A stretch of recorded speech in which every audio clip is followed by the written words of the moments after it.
Welcome viewers, welcome to बोधरपन।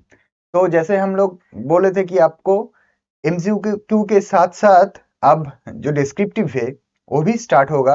तो चलिए आज पहला जो जियोग्राफी का डिस्क्रिप्टिव वीडियो है वो आपके सामने हम ले आ रहे हैं। तो पहले अभी जियोग्राफी जो है, जियोग्राफी को शुरू करने से पहले हम जान लेते हैं कि जियोग्राफी जो सब्जेक्ट है वो सब्जेक्ट का मतलब क्या है, मतलब उन सब्जेक्ट में हमको पढ़ना क्या क्या है, ये हम पहले जान लेते हैं। तो चलिए, क्या है जियोग्राफी जो है, geography is an interdisciplinary subject. अभी ये इंटरडिसिप्लिनरी, इसका मतलब क्या है? इसका सीधा मतलब है कि जियोग्राफी के साथ साथ दूसरा बहुत सारा सब्जेक्ट का लिंकेज है। मतलब जियोग्राफी खुद उन सब्जेक्ट को कुछ ना कुछ इंफॉर्मेशन देता है और उन सब्जेक्ट में इनसे कुछ ना कुछ इंफॉर्मेशन अपने आप में लेके फिर एक सब्जेक्ट क्रिएट करता है, उसको कहते हैं जियोग्राफी। जैसे कि जियोग्राफी जियोग्राफी अगर आप ऐसे देख सकते हैं कि जियोग्राफी में हम स्पेटियल डिस्ट्रीब्यूशन जानते हैं। अभी स्पेटियल मतलब कि स्पेस, मतलब अगर ये एक पूरा अर्थ है तो अर्थ के पोल्स में कैसा जियोग्राफिकल फिनोमिना होगा, अर्थ के इक्वेटर में कैसा फिनोमिना होगा, इसको हम कहते हैं स्पेटियल डिस्ट्रीब्यूशन। अभी ये जियोग्राफी में ऐसा हम स्पेटियल डिस्ट्रीब्यूशन पढ़ते हैं, जैसे कि हम हिस्ट्री में टेम्पोरल डिस्ट्रीब्यूशन पढ़ते हैं, मतलब कि टाइम लाइन के अंदर कैसे डिस्ट्रीब्यूशन हो रहा है वैसा।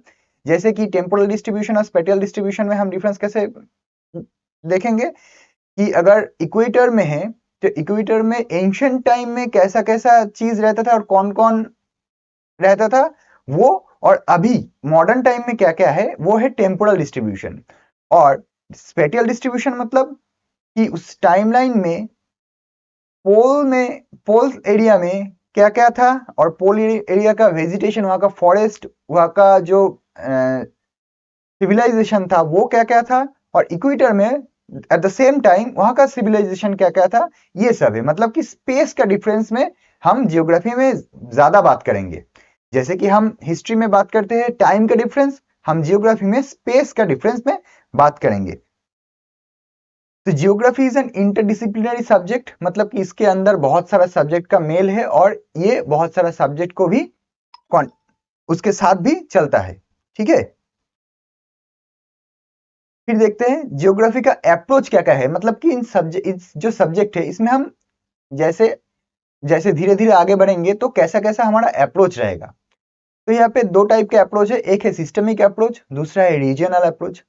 अभी ये सिस्टमिक जो अप्रोच है, इस सिस्टमिक अप्रोच को कौन पहली बार बोला था? वो है अलेक्जेंडर वॉन हेमलोट। ये एक जर्मन जियोग्राफर था और जर्मन फिलोसोफर था।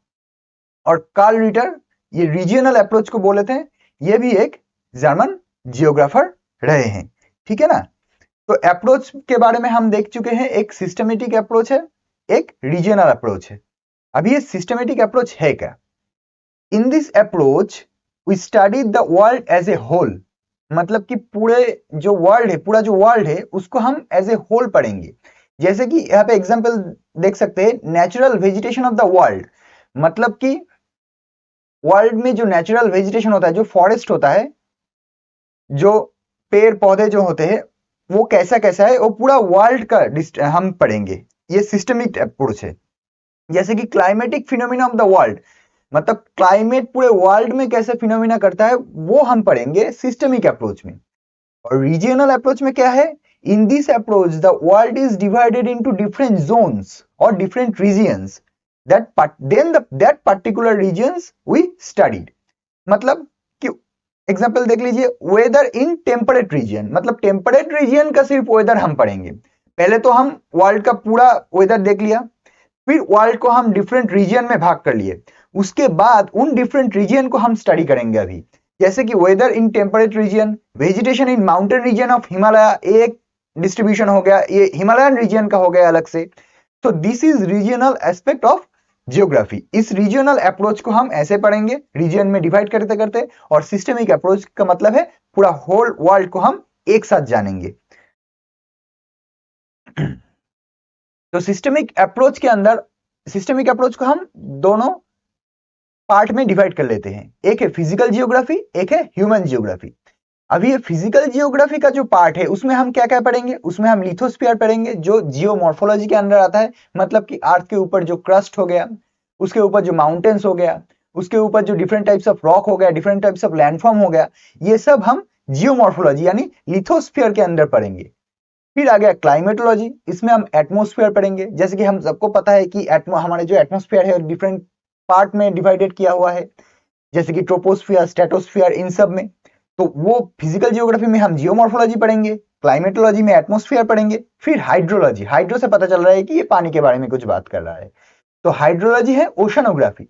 अभी ओशनोग्राफी में हमको सबको पता है कि जो वर्ल्ड है इसमें पानी का परिमाण सबसे ज्यादा है, तो ओशनोग्राफी मतलब कि जो ओशन से उनमें कैसा कैसा सिस्टम है ये सब हम पढ़ेंगे ये ओशनोग्राफी में।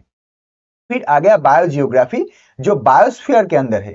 ये बायोजियोग्राफी जो है ये एनवायरनमेंट से रिलेटेड कुछ सिस्टम है, मतलब कि एनवायरनमेंट के साथ साथ ये चलता है, मतलब कि कहाँ का वेजिटेशन कैसा है, कहाँ का कौन सा वेजिटेशन ज्यादा ग्रो कर रहा है, कौन सा सॉरी कौन सा वेजिटेशन कम ग्रो कर रहा है, क्यों ग्रो कर रहा है, ये सब हम पढ़ेंगे बायोस्फीयर में या फिर बायोजियोग्राफी में। ये गया सिस्टमिक अप्रोच का फिजिकल जियोग्राफी, मतलब सिस्टमिक अप्रोच को हम दोनों पार्ट में डिवाइड कर लिए, एक है फिजिकल और एक है ह्यूमन। अब ये फिजिकल जियोग्राफी का पार्ट हो गया जो हम पढ़ेंगे। फिर आते हैं ह्यूमन जियोग्राफी में। अभी ह्यूमन जियोग्राफी किसी किसी के पास कुछ नया हो सकता है, ठीक है ना। ह्यूमन जियोग्राफी में हम क्या पढ़ेंगे, सोशल एंड कल्चरल जियोग्राफी, मतलब सोशल, अगर पकड़ लीजिए कि किसी एक रीजन, उस रीजन का सोशल और कल्चरल क्या क्या एस्पेक्ट्स है वो हम पढ़ेंगे ह्यूमन जियोग्राफी में।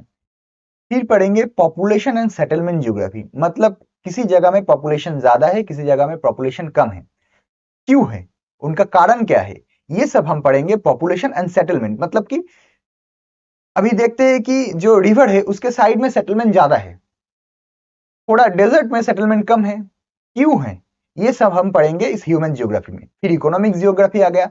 अभी ये इकोनॉमिक जियोग्राफी जो है ये इकोनॉमी से रिलेटेड है।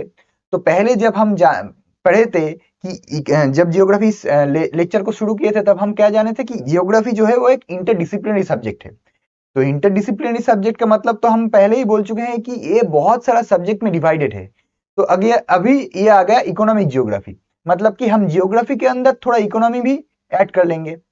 फिर आ गया हिस्टोरिकल जियोग्राफी, मतलब कि जियोग्राफी के अंदर हम हिस्ट्री का कुछ पार्ट पढ़ेंगे। फिर आ गया पॉलिटिकल जियोग्राफी, ये हो गया ह्यूमन जियोग्राफी का part.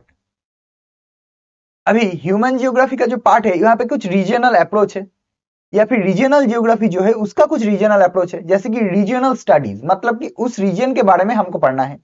Regional planning, regional development, वहां का जो डेवलपमेंट हो रहा है उस रीजन के डेवलपमेंट के बारे में कुछ पढ़ना है। फिर regional analysis and there are some other branches of geography, वो क्या है, philosophy and method and techniques. Philosophy के अंदर हम क्या पढ़ते हैं, geographical thoughts, different kinds of philosopher आए हैं, उनका जो थॉट्स है वो जियोग्राफी के अंदर हम पढ़ेंगे।